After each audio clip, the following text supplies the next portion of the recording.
Movie की शुरुआत में दिखाया जाता है नासा का एक स्पेस मिशन एरिस 3 की एक टीम मंगल ग्रह पर उतारी जाती है, जिसमें 6 एस्ट्रोनॉट होते हैं जिनका काम होता है क्रिएटर की सतह से जियोलॉजिकल मिट्टी के नमूने इकट्ठे करना और उनको पृथ्वी के 31वें सोल तक वापस लौटना। इस टीम को लीड कर रही थी कमांडर जोहानसन, जो एक प्रो नौसैनिक होने के साथ जियोलॉजिस्ट भी थी। एस्ट्रोनॉट की टीम ने लैंडिंग साइट पर पहले से ही एक हैबिटेट तैयार कर लिया था, जिसे ये लोग हैब कहते हैं।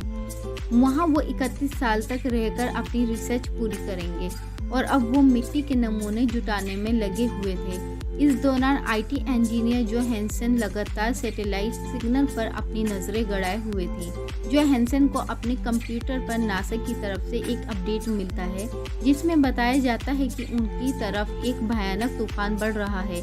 ये देखकर जोहानसन ने कमांडर और अपनी टीम को हैब में बुलाया, जहां उन्हें पता चला कि ये तूफान 8600 न्यूटन फोर्स से उनकी एमएवी से टकराने वाला है। उनको सूचना मिलती है कि जल्द से जल्द उनको अपने मिशन को रद्द करके अपनी स्पेसशिप की तरफ वापस लौटना होगा। तभी वो एस्ट्रोनॉट अपने स्पेसशिप की तरफ बढ़ रहे होते हैं। तभी उनमें एक मार्क वाटनी नाम का एस्ट्रोनॉट होता है, जो तूफान में कहीं खो जाता है। इस मिशन में जो उनकी कमांडर होती है, वो मार्क वाटनी को ढूंढने की बहुत कोशिश करती है, लेकिन वो मार्क वाटनी को नहीं ढूंढ पाते हैं। मार्क वाटनी से उनका कोई संपर्क भी नहीं हो पा रहा था। उनको लगता है कि मार्क वाटनी मर चुका है, इसीलिए वो सभी एस्ट्रोनॉट स्पेसशिप में बैठकर पृथ्वी की तरफ वापस लौट जाते हैं। लेकिन जब मंगल ग्रह से तूफान चला जाता है, तब हमें दिखाया जाता है कि मार्क वाटनी जिंदा है, लेकिन वहीं पे पड़े इक्विपमेंट में से एक रॉड मार्क वाटनी के पेट में घुस जाती है, जिससे मार्क वाटनी बुरी तरह से तड़पने लगता है। मार्क वाटनी वहां से उठकर अपने कैंप की तरफ जाने लगता है, जो उन्होंने मंगल ग्रह पर अपने शेल्टर के लिए लगाए थे। वहां जाकर मार्क वाटनी अपने रॉड को पेट से निकालता है, लेकिन वो किसी से संपर्क नहीं कर पा रहा था, क्योंकि संपर्क करने के सभी साधन उस तूफान में डिस्ट्रॉय हो गए थे। अब मार्क वाटनी वहाँ पूरी तरह से फंस चुका है और उसके साथियों को लगता है कि मार्क वाटनी की मौत हो चुकी है। लेकिन अब मार्क वाटनी को मंगल ग्रह से निकलना है तो उसे 4 साल का समय का वेट करना होगा, क्योंकि अब नासा से अगला स्पेसशिप मंगल ग्रह पर 4 साल के बाद आएगा। लेकिन 4 साल तक मार्क वाटनी का मंगल ग्रह पर रहना बहुत ज़्यादा मुश्किल, क्योंकि न ही उसके पास खाना था, न ही कोई और सामान जिससे वो वहाँ पर 4 साल तक सरवाइव कर सके। लेकिन मार्क वाटनी बहुत ज़्यादा समझदार होता है। वो सोचता है अब वो मंगल ग्रह पर ही खेती करेगा, और मार्क वाटनी के पास आलू होते हैं और वो सोचता है कि वो अब मंगल ग्रह पर आलू की ही खेती करेगा, जिसकी वजह से उसको मंगल ग्रह की मिट्टी को उपजाऊ करना होगा। बहुत सारी मिट्टी इकट्ठी करता है और उसमें आलू लगाना शुरू कर देता है। उसका अगला पड़ाव था पानी, जिसके लिए उसे हाइड्रोजन और ऑक्सीजन की आवश्यकता होती है, क्योंकि मार्क वाटनी को पता था कि पानी कैसे बनेगा, क्योंकि हाइड्रोजन में ऑक्सीजन मिलाकर पानी को बनाया जा सकता है, और ये सभी मार्क वाटनी को पता था। सबसे पहले प्रयास में मार्क वाटनी असफल रहता है, लेकिन दूसरे प्रयास में मार्क वाटनी सफल हो जाता है, और इसी तरह से मार्क वाटनी मंगल ग्रह पर खेती कर लेता है। और कुछ समय के बाद उसके खेत में एक पौधा निकलता है, जिसे देखकर मार्क वाटनी बहुत ज़्यादा खुश हो जाता है। वहीं पृथ्वी पर ऐलान कर दिया जाता है कि मार्क वाटनी तूफान में चल बसे। लेकिन अगले ही दिन जब नासा की ऑपरेटर मंगल ग्रह की पिक्चर देख रही थी, तो उसे देखने को मिलता है कि उनके जो इक्विपमेंट थे वो एक जगह से दूसरी जगह कैसे चले गए। दरअसल ये जो इक्विपमेंट थे, ये सोलर पैनल थे, जो मार्क वाटनी ने एक जगह से दूसरी जगह पर रखे थे। देखकर ऑपरेटर अपने सीनियर को बुलाती है, और ये देखकर सीनियर और सभी समझ जाते हैं कि मार्क वाटनी अभी जिंदा है। सीनियर बोलता है ये बहुत खुशी की बात है कि मार्क वाटनी जिंदा है, लेकिन जब तक हम उस तक पहुंचेंगे वो भूख से मर जाएगा। और सीनियर की ये बात सुनकर सभी उससे सहमत होते हैं, क्योंकि उनको पता है मंगल ग्रह पर पहुंचने के लिए कई महीनों का ट्रैवल करना होगा। वहीं दूसरी तरफ मार्क वाटनी को मंगल ग्रह पर रहते हुए 70 दिन हो जाते हैं। वहीं मंगल ग्रह पर बैठा हुआ मार्क वाटनी हिसाब लगाता है कि नासा से अगला स्पेसशिप 4 साल के बाद आएगा, और वो 3200 किलोमीटर दूर है, जहां मार्क वाटनी को पहुंचना होगा। और वहां तक पहुंचने के लिए मार्क वाटनी को कम से कम 50 दिन लग जाएंगे, क्योंकि उसके पास जो स्पेस कार है वो एक दिन में 30 किलोमीटर का ही सफ़र तय करा सकती है। वहीं दूसरी तरफ नासा के लोग मार्क वाटनी को खाना पहुंचाने की तैयारी करते हैं, लेकिन ऐसा करने में उनको 3 महीने का समय लग जाएगा और अपने जिस स्पेसशिप को वो मंगल ग्रह पर भेजेंगे उसे वहां पहुंचने में 9 महीने का समय लग जाएगा, यानी कि पूरा 1 साल। वहीं दूसरी तरफ मंगल ग्रह पर मार्क वाटनी की फसल पूरी तरह से बनकर तैयार हो जाती है। उसने 400 आलू के पौधे लगाए थे और उसके आलू भी बहुत अच्छे हुए थे, लेकिन मार्क वाटनी जानता था कि मैं कितने भी आलू उगा लूं, लेकिन ज़्यादा दिनों तक मैं मंगल ग्रह पर सरवाइव नहीं कर सकूंगा। मुझे जल्द से जल्द नासा से संपर्क करना होगा। फिर मार्क वाटनी एक जगह पर जाता है जहां उसे कुछ ऑब्जेक्ट मिलते हैं जो 1997 में नासा ने भेजे थे अपनी निगरानी के लिए, जिनका संपर्क पृथ्वी से टूट गया था और नीचे से नासा के लोग मार्क वाटनी पर निगरानी रखे हुए थे। तभी उन्हें पता चलता है कि मार्क वाटनी पार्ट फाइंडर को लेकर जा रहा था, लेकिन वो पार्ट फाइंडर सिर्फ मंगल ग्रह से पिक्चर ही भेज सकता था। तभी मार्क वाटनी उस ऑब्जेक्ट में 3 पिक्चर लगाता है। बीच वाली पिक्चर में लिखा होता है कि आपको मेरा सिग्नल मिल रहा है, दाएं और बाएं में लिखा है यस और नो। और तभी नासा के लोग उस पार्ट फाइंडर के कैमरे को यस की तरफ घुमा देते हैं, जिससे मार्क वाटनी बहुत ज्यादा खुश हो जाता है। अब मार्क वाटनी का नासा से कम्युनिकेशन जुड़ गया था और नासा के लोग उसे बताते हैं कि जल्दी हम तुम्हारे पास खाने पीने की चीजें भेज देंगे। लेकिन उसे पता चलता है कि नासा ने अब तक उसके साथियों को नहीं बताया कि मैं जिंदा हूँ। तभी नासा उसके साथियों से कम्युनिकेट करती है और उन्हें बता देती है कि मार्क वाटनी अभी जिंदा है, जिसे जानकर उसके साथी बहुत ज़्यादा दुखी हो जाते हैं, क्योंकि उनको लगता है हम मार्क वाटनी को मंगल ग्रह पर अकेला ही छोड़ आए हैं। मूवी के अगले सीन में हमें देखने को मिलता है जहां मार्क वाटनी ने आलू की खेती की थी, वहां अचानक से ब्लास्ट हो जाता है, जिससे मार्क वाटनी की पूरी खेती बर्बाद हो जाती है। अब वो वहाँ पर दोबारा खेती नहीं कर सकता, क्योंकि उसने जो इन्वायरमेंट वहाँ क्रिएट किया था वो उसे अब दोबारा नहीं बना सकता।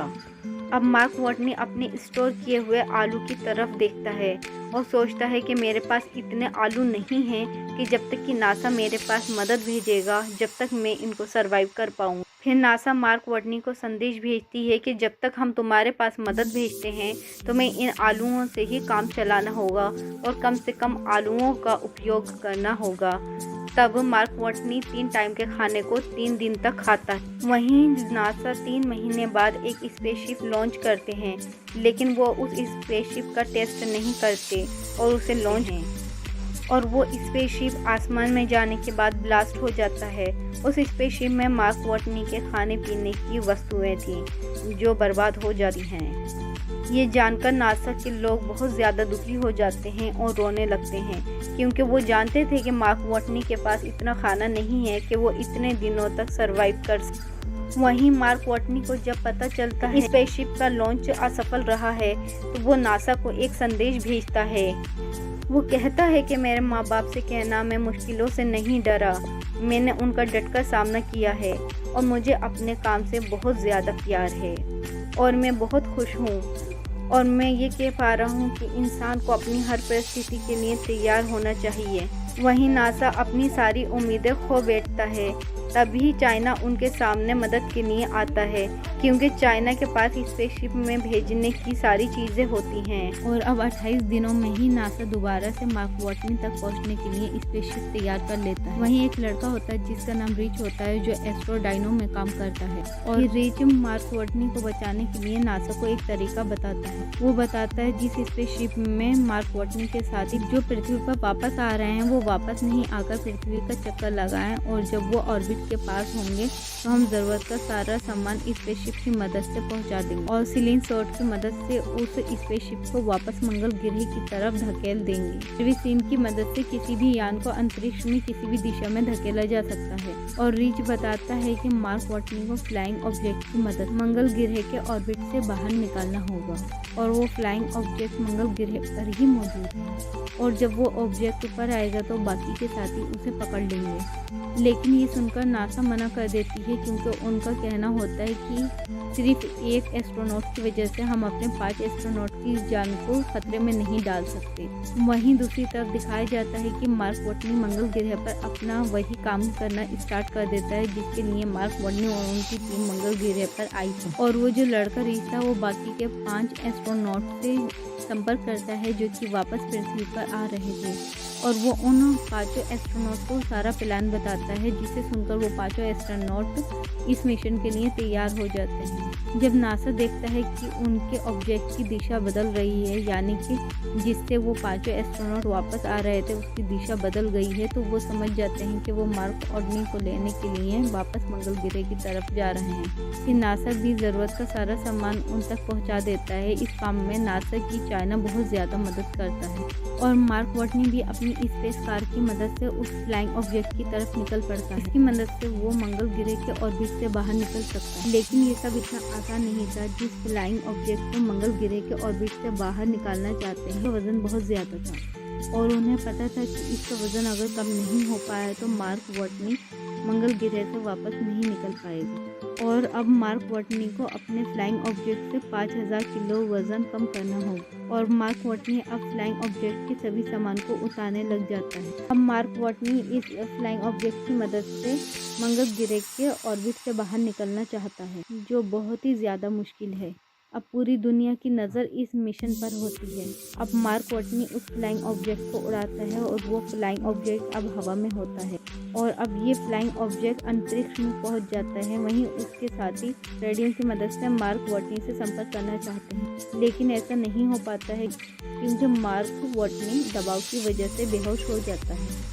लेकिन कुछ समय के बाद ही मार्क वाटनी को होश आ जाता है, और सब लोग बहुत ज़्यादा खुश हो जाते हैं। लेकिन प्रॉब्लम अभी सॉल्व नहीं हुई, क्योंकि मार्क वाटनी के फ्लाइंग ऑब्जेक्ट की स्पीड बहुत ही ज़्यादा तेज़ थी, क्योंकि उस स्पीड में उसे पकड़ना नामुमकिन। इस मुश्किल घड़ी को समझते हुए मार्क वाटनी कहता है कि मैं अपनी स्पेस शूट में छेद कर दूंगा, और उसमें से जो हवा निकलेगी उस हवा को दिशा देकर मैं तुम तक पहुंच जाऊंगा। लेकिन उसके साथी उसको ऐसा करने के लिए मना कर देते हैं। दूसरी तरफ उस स्पेसशिप की भी स्पीड बहुत ज़्यादा होती है, जिसमें मार्क वाटनी के दूसरे साथी बैठे होते हैं, जिसकी वजह से उन्हें भी अपने पीछे का एक हिस्सा निकालना पड़ता है ताकि वो अपनी स्पीड को मेंटेन कर सकें। उन्हें मार्क वाटनी अपनी तरफ आता हुआ दिखाई दे रहा है। उनकी जो कमांडर होती है वो एस्ट्रोनॉट की कुर्सी से मार्क वाटनी को पकड़ने के लिए स्पेसशिप से बाहर आती है, और वो एस्ट्रोनॉट की कुर्सी एक रस्सी से बंधी हुई थी, और वो रस्सी काफ़ी ज़्यादा छोटी थी, और उनकी कमांडर मार्क वाटनी तक नहीं पहुंच पाती। लेकिन मार्क वाटनी हार नहीं मानता, वो अपने सुझाव को अंजाम देता है। वो अपनी स्पेस शूट में छेद कर देता है, हवा की मदद से अपने आप को दिशा देता है, और अपने कमांडर की तरफ बढ़ता है। जैसे ही वो कमांडर की तरफ अपना हाथ बढ़ाता है तो वो उसका हाथ नहीं पकड़ पाता, लेकिन जिस रस्सी से वो कुर्सी बंधी हुई थी मार्क वाटनी उस रस्सी को पकड़ लेता है। इस तरह से वो एस्ट्रोनॉट मार्क वाटनी को बचा लेते हैं और अपनी स्पेसशिप में ले आते हैं। और फिल्म के लास्ट के सीन में दिखाया जाता है कि मार्क वाटनी एक स्पेसशिप बन गया है जो अपने एक्सपीरियंस लोगों को शेयर करता है, और वो बताता है कि कैसे हम दूसरे ग्रह पर अपने आप को सर्वाइव कर सकते हैं। दोस्तों, आपको वीडियो कैसी लगी कमेंट करके ज़रूर बताइएगा। वीडियो को लाइक करें, चैनल को सब्सक्राइब कीजिए।